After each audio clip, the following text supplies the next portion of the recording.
La relevancia filosófica del psicoanálisis, la posibilidad de seguir insistiendo en reflexionar sobre el psicoanálisis es un tema que difícilmente podemos agotar. El psicoanálisis, en cierto modo, constituye una ocurrencia fundamental de nuestra tradición y, como todas las ocurrencias fundamentales de nuestra tradición, seguro que tendrán reinterpretaciones en el futuro muy importantes. En cierto modo, podemos decir que el psicoanálisis culmina, por ahora, el proyecto ilustrado que pone en marcha a la humanidad en una fecha tan temprana como la que representa Sócrates.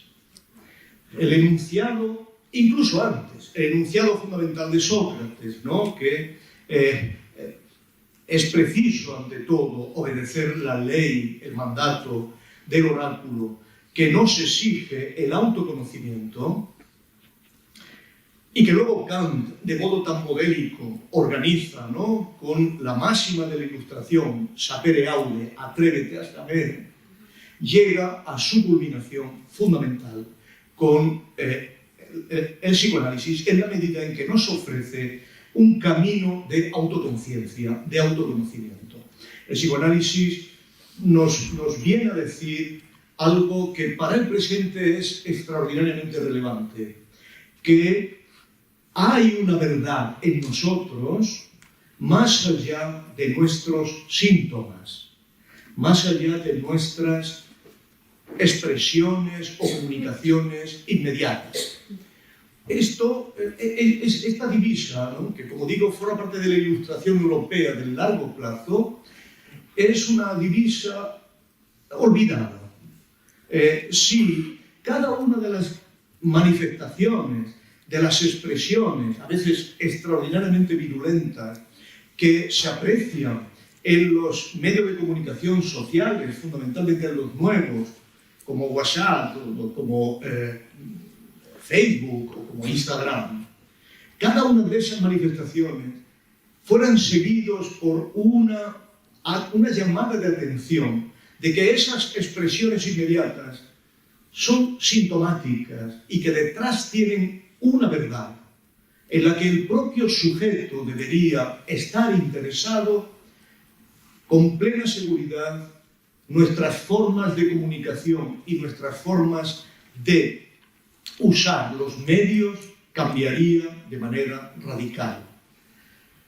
Todo lo que de manera frecuente se dice acerca de la posverdad, en el fondo podría tener un tratamiento diferente si se le aplicaran las categorías freudianas de que esa posverdad dice de nosotros una verdad y de que todo aquel que esté en condiciones de usar los medios de la posverdad, en el fondo está exhibiendo su verdad y a poco que se analizara estaría en condiciones de identificarla.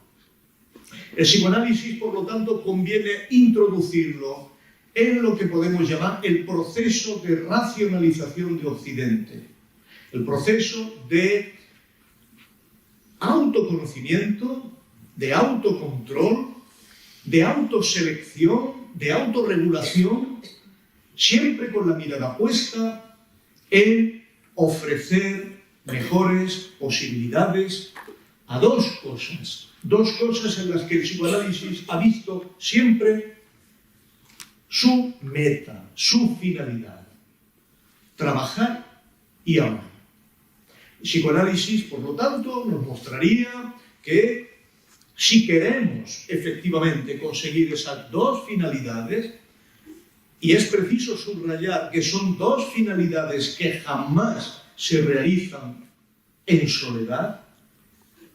Si queremos vivir trabajando y amando, y por lo tanto con otros, ineludiblemente tenemos que superar nuestros síntomas.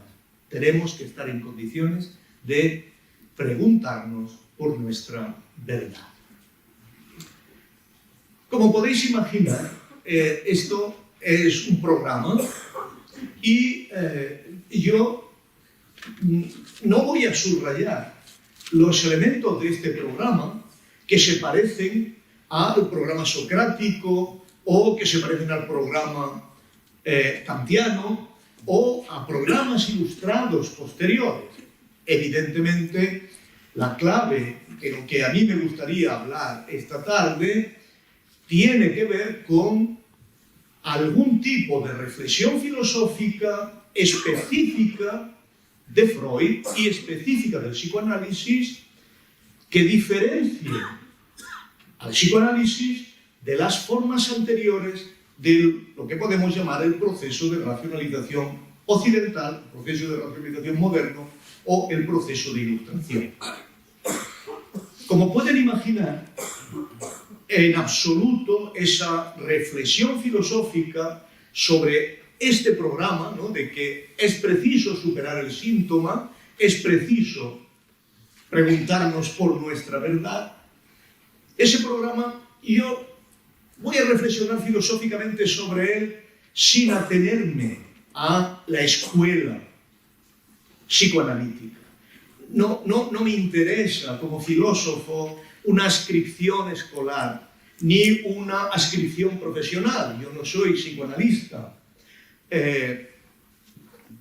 Lo que me interesa, en tanto que filósofo, es preguntarme qué implicaciones tiene para la filosofía realmente el programa de Freud, cómo fue posible y qué puede significar todavía para nosotros o cómo podemos desarrollarlo nosotros.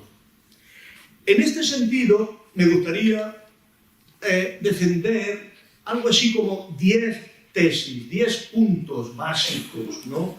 10 puntos que al menos fijaran su atención y que me permitan mantener en esta charla este índice, este esquema, ¿no?, conductor.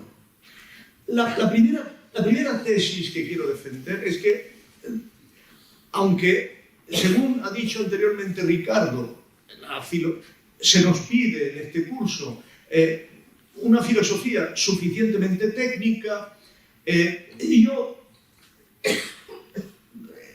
aquí, allí o acullá siempre prefiero tener una filosofía que conecte con el mundo de la vida.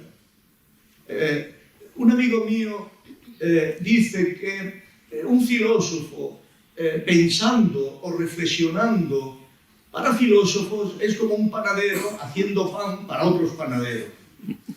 El filósofo debe reflexionar para sus contemporáneos y debe reflexionar fundamentalmente logrando conectar algunas evidencias compartidas con sus contemporáneos que emerjan desde lo que llamamos el mundo de la vida. Nuestro mundo de la vida es un mundo complejo, de muchas informaciones que circulan de un modo no reglado, pero que en el fondo constituye los topoi, los lugares, ¿no?, en los que nuestra atención, por lo general, se fija. El mundo de la vida está configurado por ciertas películas, está configurado por ciertas noticias, está configurado por ciertos elementos de cultura popular, que trabajamos con ellos sin demasiados miramientos. Y el filósofo tiene que hacer pie ahí para tener algo compartido con los demás, ¿no? Y de esta índole quiere ser mi reflexión. La segunda idea que quiero transmitirles es que si nos preguntamos cuál es la relación de Freud con la filosofía, deberíamos abandonar algo que podemos identificar como un filosofocentrismo. La filosofía es importante en Occidente, pero no es lo único importante. Muchos filósofos, algunos muy importantes, como Henri Levy,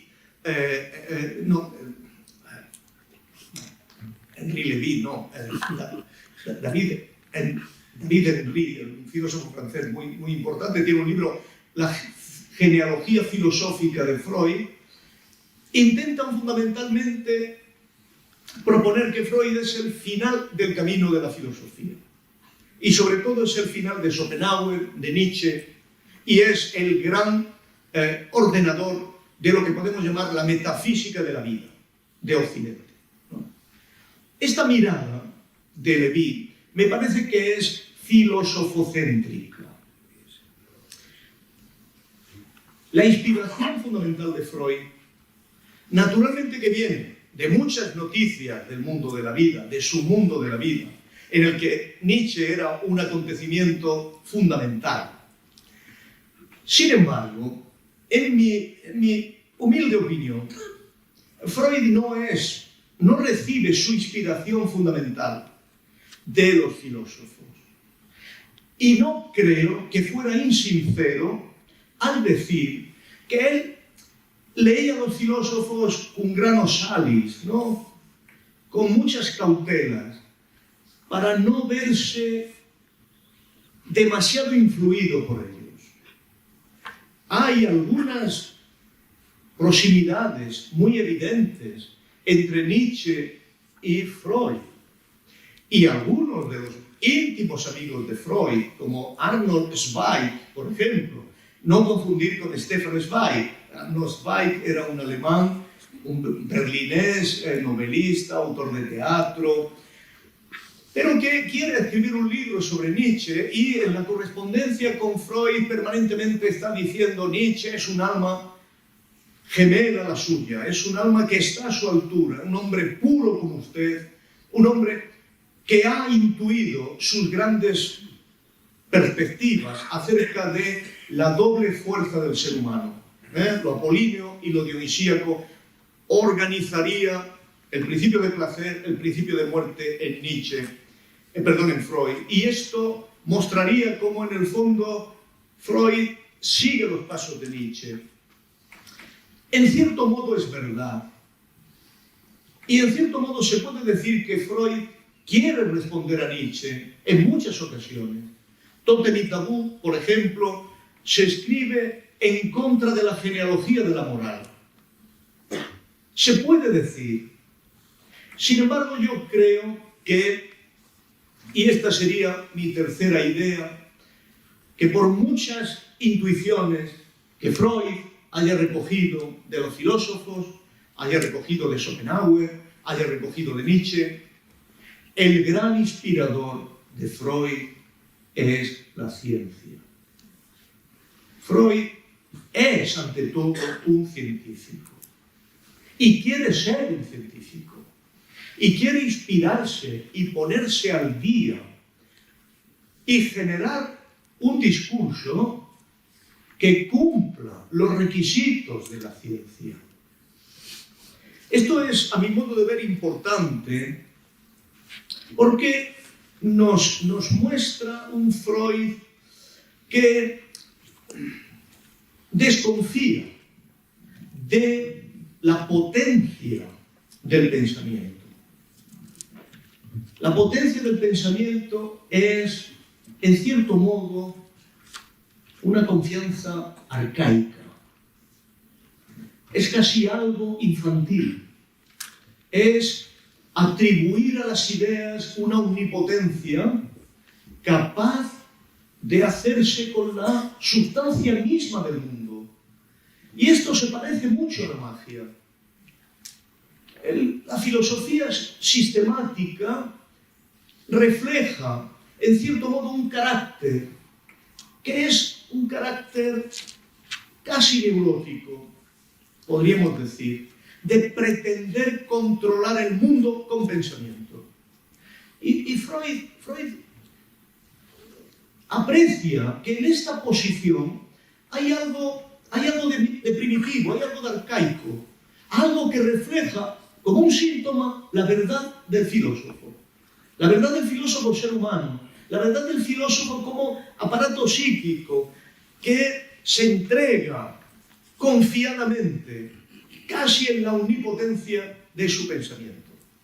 Y Freud, respecto de esto, quiere ser muy cauto y quiere, en cierto modo, atenerse a los hechos. Curiosamente, Freud es importante, apenas se recuerda esto, pero Freud está hermanado realmente a un gran filósofo del siglo XX, que es Edmund Husserl. Y está hermanado con Husserl fundamentalmente porque los dos tienen el mismo maestro, Frank Brentano, uno de los fundadores de la psicología contemporánea. Y Freud acoge con la misma intensidad que Husserl la fenomenología como método inicial. Si nosotros vamos a la obra, a mi modo de ver, ¿no? Precisa, de una arquitectura verdaderamente única en los escritos de Freud, pero también única en los escritos científicos, que son las lecciones introductorias al psicoanálisis, ¿no? Donde Freud organiza toda su sistemática, nos damos cuenta de que Freud se mueve siempre en un primer nivel fenomenológico. Todas las descripciones de los lapsus, todas las descripciones de los juegos verbales, todas las descripciones del humor, de los chistes, de la vida cotidiana, todo esto es pura fenomenología. Todas las descripciones de los sueños son pura fenomenología. Y tienen como aspiración, como diría Husserl, ir a las cosas mismas. No usar las mediaciones conceptuales de entrada. Las mediaciones conceptuales son importantes cuando los hechos que testimonia la fenomenología, lo que se describe, han de ser organizados. Y entonces tiene función la teoría, la metapsicología freudiana, que naturalmente podríamos decir que es el equivalente a la fenomenología trascendental de Husserl, pero esto lo podemos obviar y dejar. Resumo este punto. Freud aspira y quiere moverse en el campo de un discurso racional, de un discurso que dé razones, de un discurso que persuada, que muestre hechos desde una fenomenología lo más aséptica posible. Y solo usa instrumentalmente de la teoría para explicar esos hechos. Pero sí, tenemos que concretar quién es el científico que más ha influido en Freud. Y yo diría que no fueron los psicólogos empíricos de Fechner o los alemanes, ni tampoco fue Charcot y el estudio de la histeria, ni fueron los científicos que se dedicaban inicialmente a la neurología. Realmente, el científico que más influye desde el punto de vista de una comprensión de la ciencia, en mi opinión, es Charles Darwin o Darwin. Freud está dentro del pensamiento de la evolución. Está dentro del pensamiento de la evolución porque su época estaba dentro del pensamiento de la evolución. Y está dentro del pensamiento de la evolución porque en muchos autores filósofos, por ejemplo, Dilthey, la aspiración fundamental era estar en condiciones de mostrar cómo el mundo de Darwin podía ser la base de la emergencia del homo, del hombre. ¿Cuál era la especificidad del ser humano en el proceso evolutivo cómo el ser humano había logrado realmente triunfar en ese proceso evolutivo. La forma en que Freud analiza el pensamiento de Darwin lo hace en la lección 18, creo, cito de memoria, de las lecciones introductorias del psicoanálisis, que como saben ustedes tiene 2 series, incluso hay un pequeño esbozo de una tercera. Es la primera serie. Es el fragmento donde dice que él viene a ultimar no la metafísica del Occidente, no la teoría de la vida, sino que viene a ultimar la revolución copernicana. Y Freud dice, ha habido 3 revoluciones copernicanas en Occidente. La primera, la de Copérnico, obvio. La segunda, la de Darwin.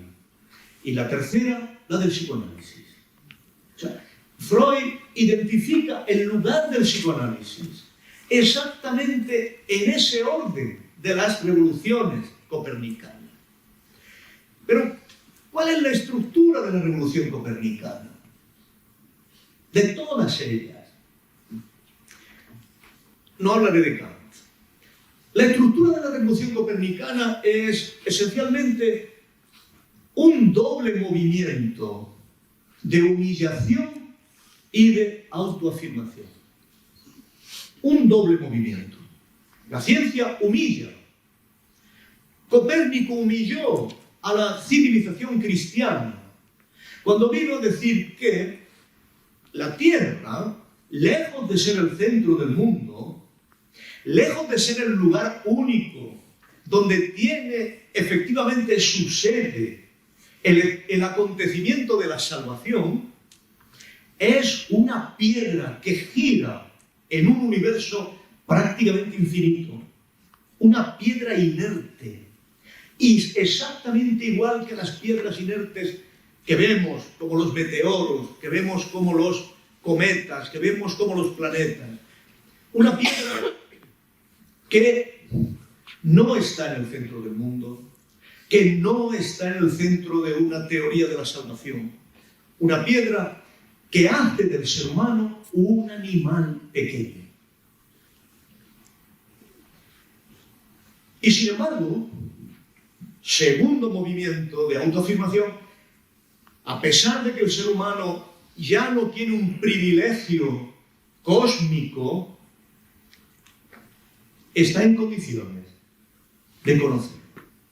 Está en condiciones de afirmarse lo suficiente como para saber cuál es su lugar realmente en ese cosmos. Se humilla, pero al mismo tiempo su inteligencia se fortalece y se magnifica. Darwin hizo lo mismo. Todavía el ser humano podía pensar, la gran reacción de Pascal, que aunque en un trozo del infinito universo podía tener una relación directa, creada, salida de las manos de Dios. Y Darwin lo que muestra es que el ser humano procede de un animal de la tierra. No sale de las manos de Dios, sino que sale de un proceso azaroso, combativo, conflictivo, terrible, a partir de una especie animal. Una especie animal que a su vez es el resultado de otras especies animales que se han seguido a través de los tiempos. Sucede lo mismo. Se convierte en un heredero de las hordas de primates y sin embargo su inteligencia está en condiciones de encajar el golpe y de decir sí, somos herederos, pero en la batalla de la vida hemos triunfado. Y Freud dice, mi tercera revolución es que a pesar de que procedemos del mono, a pesar de que procedemos de estirpes animales, el ser humano se ve como autónomo, se ve como libre, se ve como dueño de su propia casa, dice Freud, dueño de su propia casa. Y sin embargo, el psicoanálisis muestra que no es dueño de su casa, que hay en él algo más poderoso que él, que hay en él una lógica que no le está dado conocer ni penetrar de manera inmediata, que hay otra lógica que domina, en cierto modo, sus acciones, domina sus deseos, domina sus aspiraciones, que puede conocerla, sí, pero no de forma inmediata.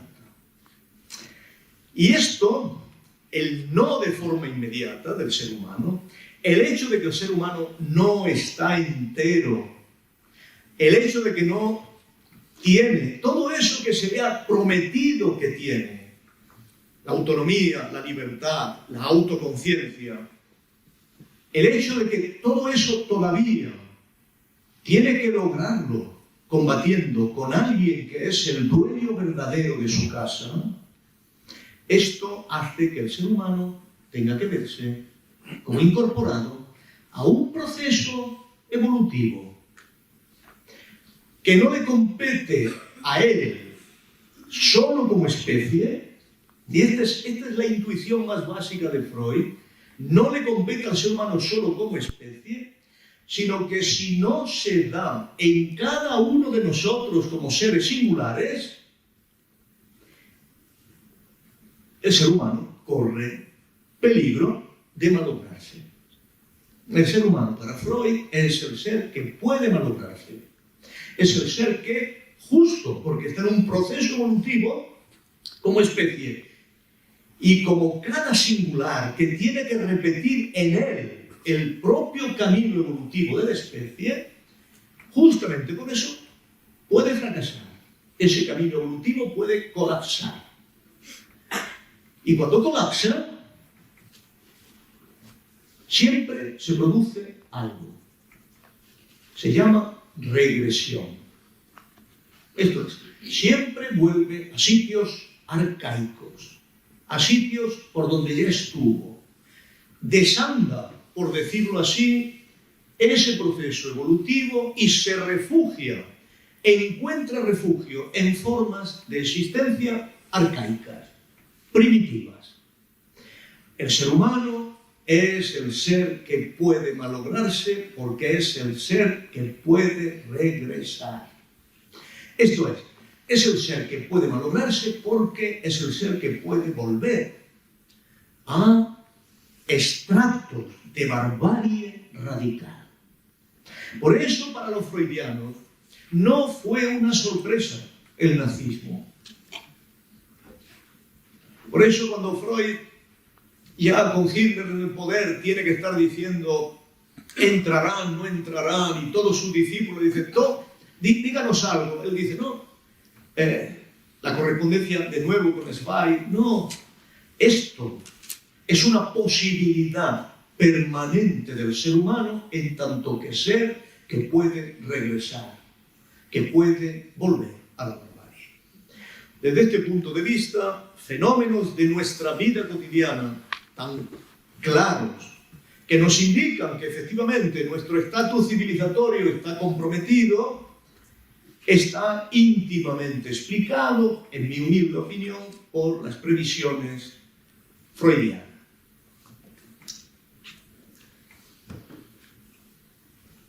Por lo tanto, el quinto punto en el que quiero insistir es que el ser humano no ha ultimado su evolución, sigue en una evolución abierta, llena de riesgos, llena de peligros. Y esto significa que todo aquello que consideramos como dado, como conquistado, como alcanzado, como obtenido, todo es frágil. Dos generaciones que estén en condiciones de olvidar elementos tan centrales de nuestra vida como la exigencia de igualdad o la exigencia de justicia, dos generaciones que la olviden, iniciarán un curso evolutivo nuevo, del que nadie sabe dónde acabará la especie humana.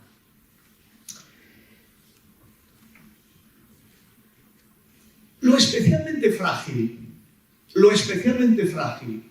de la evolución humana reside, y este podría ser, ya he perdido la cuenta a estas alturas, pero otro punto, quinto, sexto. Lo especialmente frágil es que la vida en nosotros, no la vida en general, la vida en el ser humano, es extraordinariamente improbable. La improbabilidad del ser humano. Sobre eso quisiera llamar la atención. ¿En qué sentido improbabilidad? Improbabilidad en el sentido de que lo que ha hecho que el ser humano se afiance como una especie dominadora del planeta no es la evolución biológica. El lugar de Freud en la ciencia reside en que en el ser humano la evolución biológica lo había condenado. El cambio de hábitat que se dio en la llanura centro-oriental de África, desde donde al parecer proceden nuestras estirpes, ese cambio de hábitat que tiene que ver con la enorme intensidad volcánica de una falla que está ahí, que ha dado lugar al Kilimanjaro, por ejemplo, esa destrucción de la selva y ese paso a la sabana, ese cambio ecológico radical, estuvo en condiciones, en términos generales, de haber acabado con todas las estirpes que podían haber llevado al ser humano. Y acabó con muchas de ellas, sin ninguna duda. Porque en ese cambio ecológico, el ser humano no podía sobrevivir a los grandes depredadores de la sabana. Por lo tanto, el ser humano tuvo que entregarse a una evolución que estaba organizada sobre herramientas culturales. Freud es el gran descubridor del evolucionismo cultural. Y este es el sentido de Totem y Tabú, realmente. Es la emergencia del símbolo, la emergencia de una herramienta cultural, lo que determinó, lo que posibilitó que un ser que no podía sobrevivir porque no tenía ni brazos como el gorila para ahogar, ni molares para matar, ni uñas, ¿no? No tenía nada. Un estado de indefensión generalizada que en todos los mitos antiguos del ser humano se recuerda. Acordaos del mito de Prometeo, ¿no? El demiurgo había generado a todas las especies animales, a todas les había dado algo con que defenderse. El ser humano ya se había agotado todo lo que podía defender y lo dejó indefenso. Solo le pudo dar el lenguaje. Evidentemente, yo estoy con Blumenberg cuando dice que la especie humana no olvida nada y que los mitos, en cierto modo, constituyen, y Freud lo creía, formas de recuerdo de acontecimientos completamente arcaicos. Los mitos forman parte de eso que no puede ser olvidado por la humanidad. Y el mito de Prometeo, en cierto modo, tiene esta autoconciencia de que el colapso de las capacidades biológicas para adaptarse fue sustituido por una herramienta de excepción, que fue la cultura. Pero esto no fue posible, no hubiera sido posible, sin que, mientras tanto, la evolución biológica, tranquila, darwinista, no hubiera producido en el ser humano, en ese ancestro del ser humano, algo que desde el punto de vista biológico diera soporte a la evolución cultural. Algo que, en cierto modo, sería supernumerario en una en un hábitat perfectamente adaptado, pero que en condiciones de estrés, en condiciones de desajuste ambiental, en condiciones de catástrofe ecológica, comenzó a usarse de un modo intensivo más allá de ese uso deficitario que tenían en una situación radicalmente de estabilidad, radicalmente de adaptación. Me refiero al cerebro.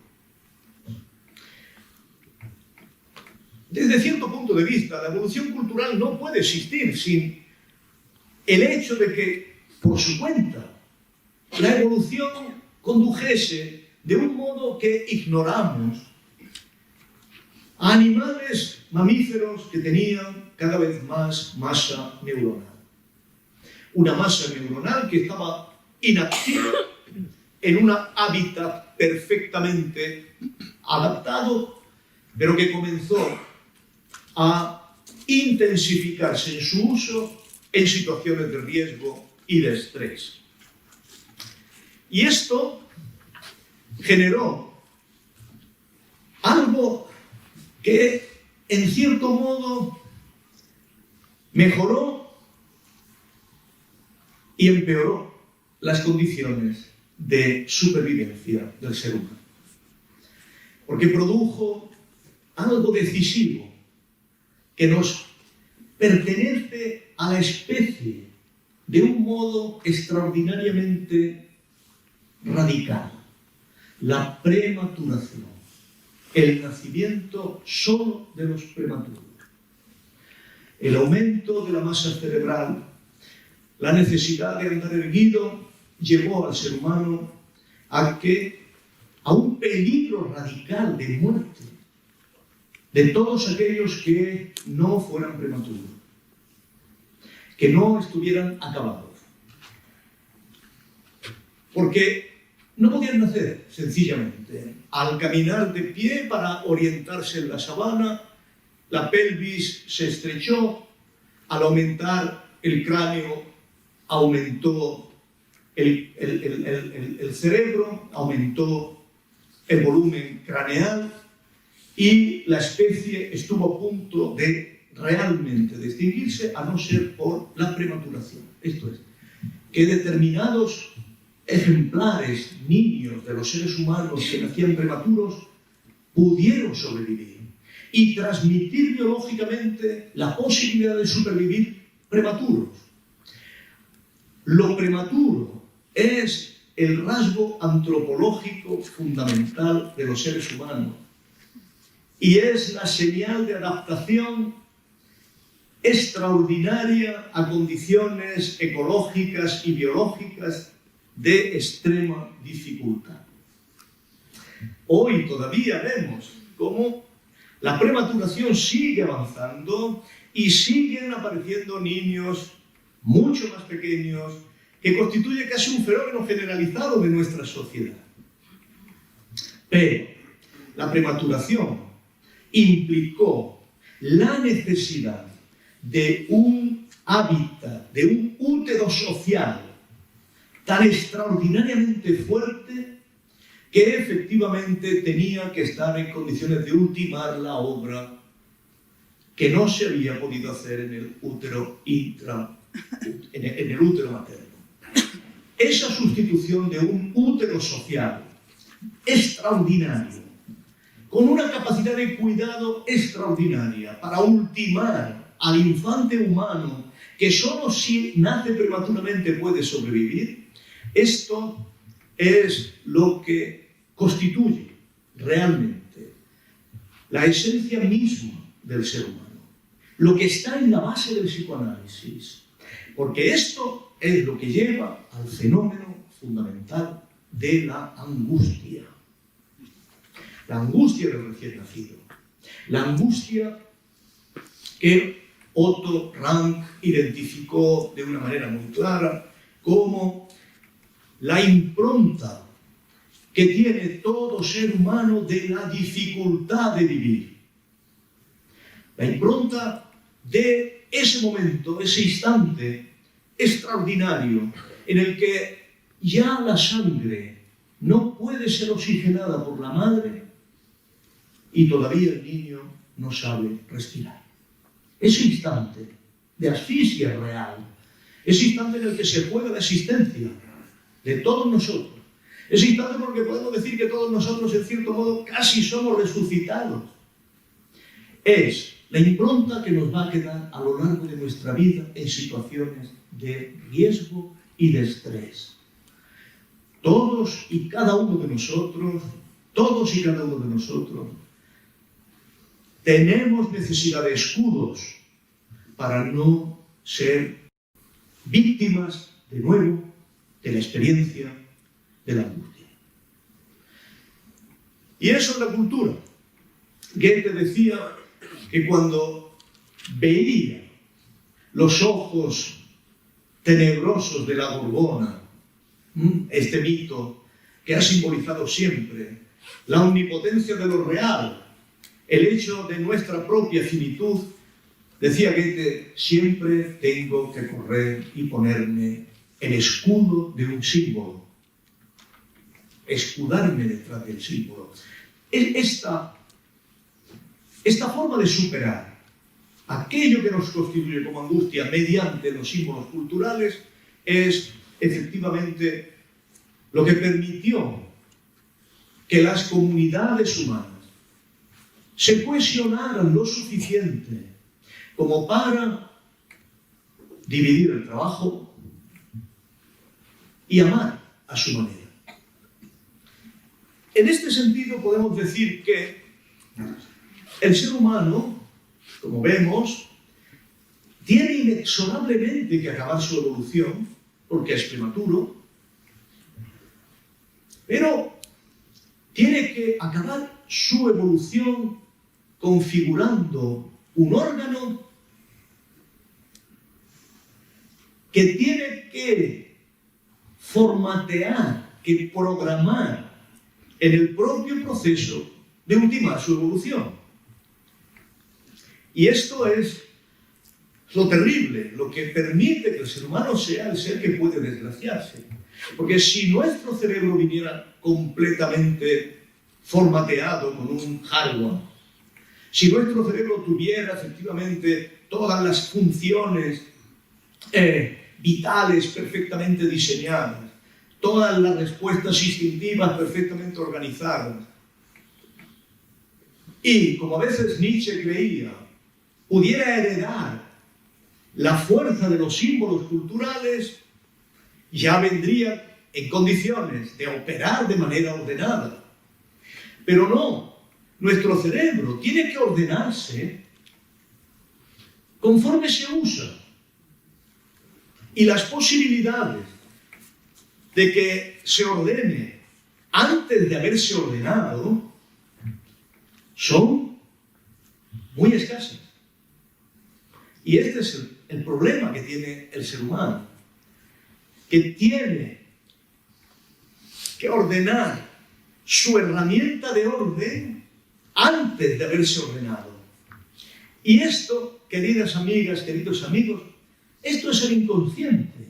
No otra cosa es el inconsciente. El inconsciente es el hecho de que nuestro cerebro registra experiencias, evade traumas, evade angustias.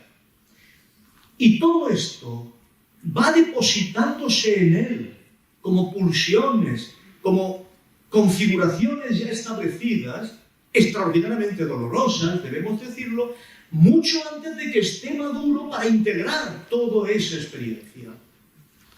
El inconsciente, en este sentido, no es nada misterioso, no es un cuerpo extraño que está dentro de nosotros. El inconsciente es sencillamente el hecho de que nuestro aparato psíquico se configura durante muchos años ajeno a todo control, puesto que ya tendría que estar maduro para controlarse. Este círculo es el que hace difícil la experiencia humana. Y este círculo se rompe de un modo, se rompe de aquella manera, pero se rompe siempre de un modo que es lo que caracteriza al inconsciente, que es que la angustia es tan insoportable, porque es la experiencia de la imposibilidad de vivir, que cualquier cosa que nos saque de la angustia, nos atamos a eso, con lo que Freud llamaba pulsión de repetición. Esto es, cualquier cosa que nos saque de la angustia deja una impronta extraordinaria en nosotros. Sucede, la impronta es un hecho animal. Coged un pollo, sacarlo del cascarón, quitarle la gallina y ponerlo detrás de un perro. Y el pollo irá con la impronta y seguirá al adulto perro. Porque en su estado inicial está tan indeterminado que se determinará con lo primero que se le ofrezca. Al ser humano le pasa lo mismo, solo que con un afecto extraordinariamente más intenso. Para salir de su estado de angustia, se fija como una lapa a aquello que le ha sacado del estado de angustia. Y en eso, ve su salvación. Por lo general, es obvio que esto es la madre. Y por eso, naturalmente, para Freud y para Lacan, la figura de la madre es verdaderamente la figura de la filiación en general, es el elemento central en la historia evolutiva, no solo de la especie, sino también de cada uno de nosotros. Pero claro, ahora tenemos la paradoja. El ser humano se fija con una pulsión de repetición y sin embargo no está acabado, sino que tiene que mantenerse en esa dimensión evolutiva. La pulsión de repetición puja a repetir lo ya hecho, puja a creer que nos va a salvar de la angustia lo que una vez nos salvó. Nos hace inseguros cuando esos elementos no los tenemos a mano.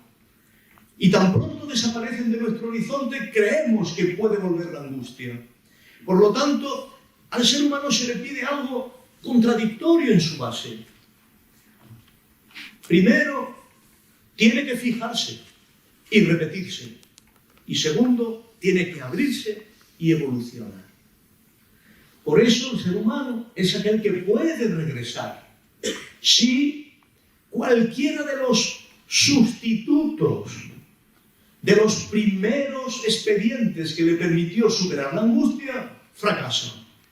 Siempre volverá a aquellos que en un estadio anterior le hicieron superar la angustia.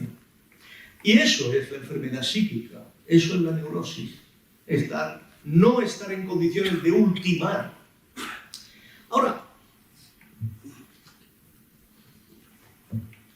¿cuál es la clave de esto? Por eso Freud es muy relevante para la filosofía. Que ese cortocircuito entre un ser humano que está inclinado a repetirse y un ser humano que no está maduro y que tiene que acabar y ultimar su evolución, eso el ser humano no lo puede hacer solo. Es imposible. No lo puede hacer solo. Por eso el análisis, en cierto modo, muestra algo que toda la filosofía moderna no ha sido capaz de entender. No existe el cogito, no existe el sujeto, no existe el sujeto trascendental, no existe el logos, no existe el sujeto de la filosofía. Ese sujeto de la filosofía que garantiza la racionalidad no existe. Es una conquista de cada uno de nosotros y por lo tanto no puede ser el punto de partida de ningún análisis. Freud comprende que ultimar el proceso evolutivo implica estructurar el aparato psíquico más allá de la pulsión de repetición, en la que domina justamente experiencias inconscientes, intemporales.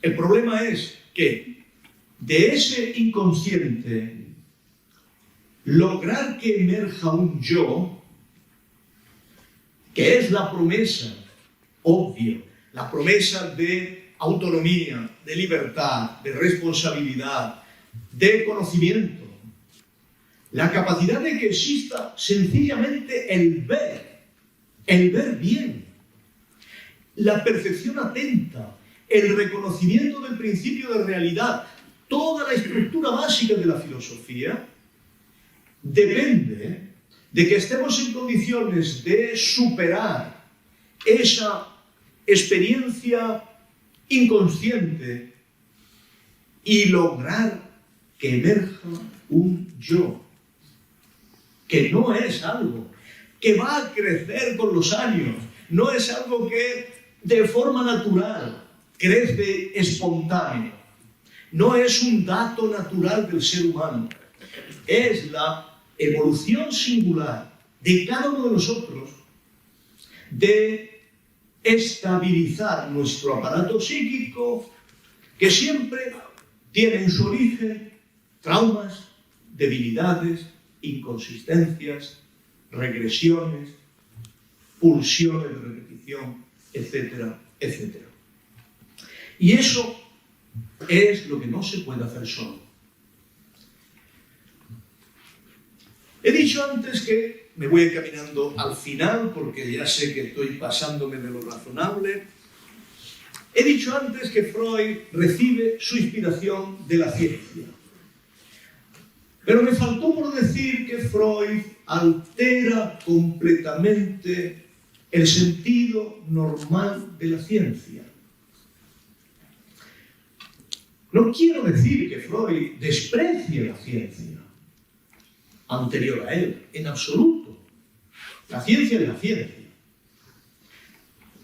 El problema de Freud es que se da cuenta de que para explicar esta evolución ordenada del aparato psíquico, emergiendo de un inconsciente para dar lugar a un yo, en el fondo reclama otra serie de elementos fundamentales que la otra ciencia, la ciencia anterior, no ha tenido en cuenta. Podemos decir que toda la ciencia anterior se basa, desde los griegos, en el ver. Por eso la ciencia fue caracterizada como la teoría. Y es verdad que el ser humano ha evolucionado desplegando una extraordinaria capacidad de ver. Podemos decir que la ordenación del ver es central en el proceso de hominización, de antropogénesis. Pero la ciencia de Freud está íntimamente relacionada con las debilidades que tiene nuestro propio aparato psíquico, que no está en el espacio, que no se ve. Por supuesto que el cerebro se ve. La diferencia de Freud respecto de toda la neurociencia es que toda la neurociencia se basa fundamentalmente en la observación, en el ver del cerebro. Freud, sin embargo, quiere ordenar el aparato psíquico a partir de representaciones que no se ven, a partir de las propias representaciones del aparato psíquico que no se ven, sino que están en el tiempo. Toda la ciencia, en cierto modo, tiene que basarse en evidencias de la mirada. Lo que dice Freud es que para lograr incluso esas evidencias de la mirada hay que saber ordenar realmente las representaciones. Y que para saber ordenar las representaciones tenemos que ordenar nuestro aparato psíquico a partir de sí mismo. Y esto jamás ejerce la vista como el elemento de donación de evidencia. estamos en un territorio donde es preciso organizar los datos fundamentales de la ciencia, del orden del aparato psíquico, por el oído, no por la vista. Para el psicoanálisis, el órgano fundamental de la ciencia es el escuchar, es el oír.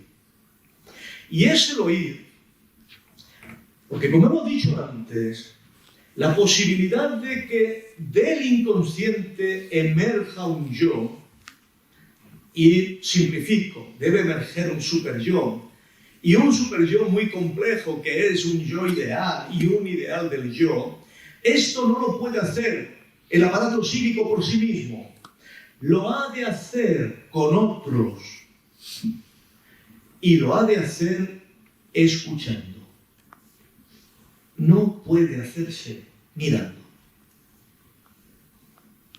Lo ha de hacer desde el logos, lo ha de hacer desde la palabra, lo ha de hacer desde esa capacidad misteriosa de la palabra de hacernos olvidar el trauma, de hacernos olvidar la angustia, de darnos consuelo, de darnos ánimo, de identificar quién habla y de poner en él, y no en un fetiche, y no en un objeto visto, y no en un objeto material, la manera de salir del sufrimiento, del trauma y de la angustia.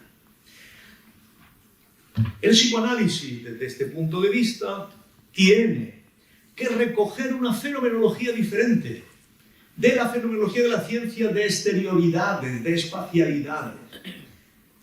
Y el problema es que la palabra no puede estabilizar nuestro mundo, la fragilidad de nuestro mundo, si no brota de otros. Porque aquello que hace frágil nuestro mundo es aquello que siempre sucedió cuando nosotros todavía no estábamos allí. Y en esto se parece la palabra a los sueños, ¿no? Los sueños solo los rememoramos cuando ya hemos salido. ¿Quiénes somos? Solo estamos sabiendo de saberlo cuando alguien nos lo dice.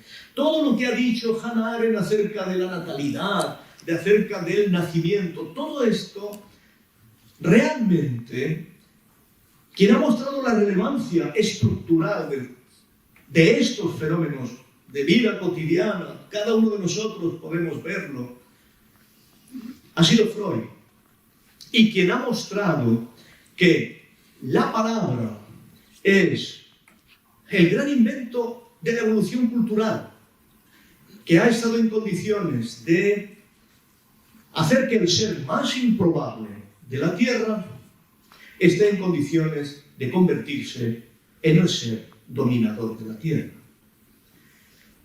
A lo que Freud aspira, fundamentalmente, es a que ese pequeño milagro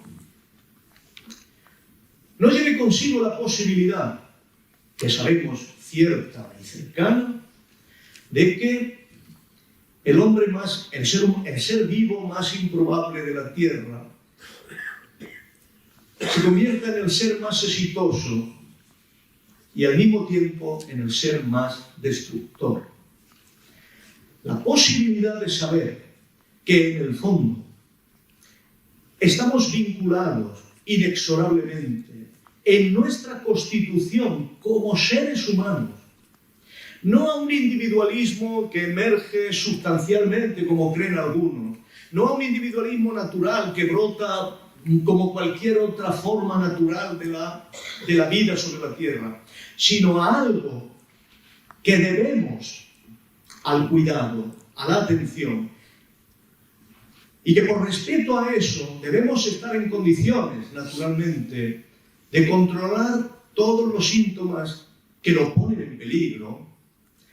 Freud creía que este programa era el que podía estar en condiciones de asegurarnos que el ser humano no fuera aquel que puede malograrse.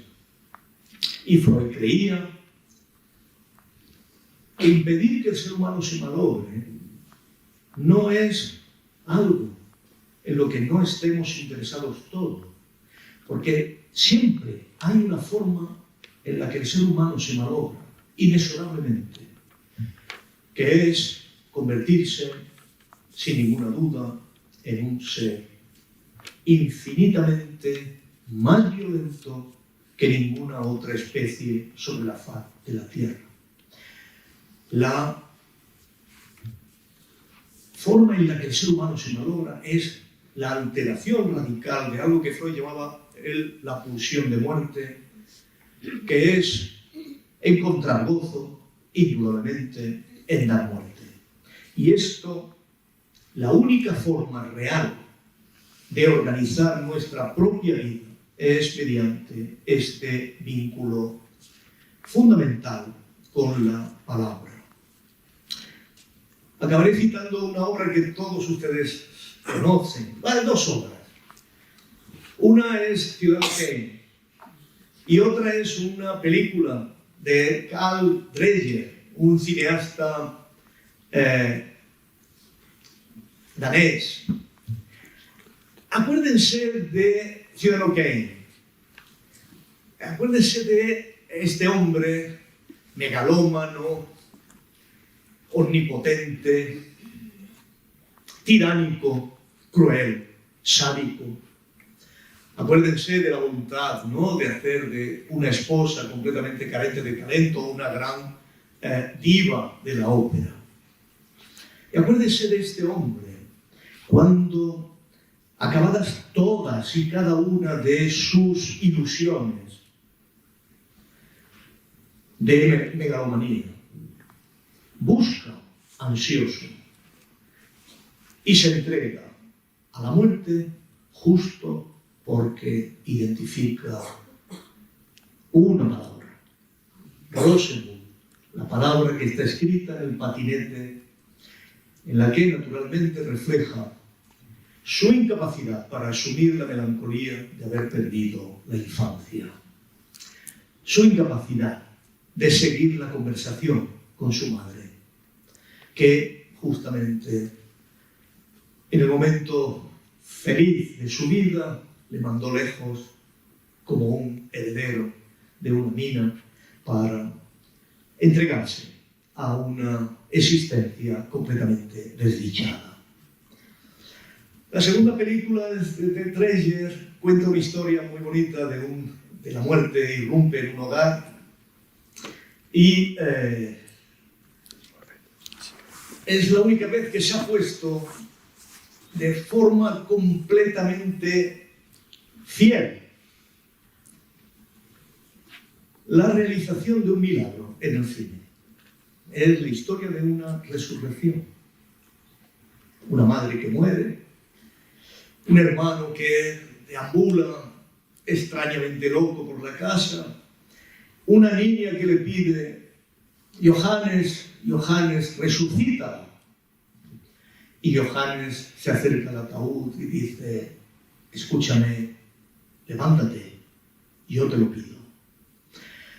La palabra obviamente no hace el milagro de la película de Dreyer, pero siempre hace el pequeño milagro de mantener abierto el proceso evolutivo del ser humano, el pequeño milagro de que este ser poco preparado para la vida pueda sobrevivir. Gracias.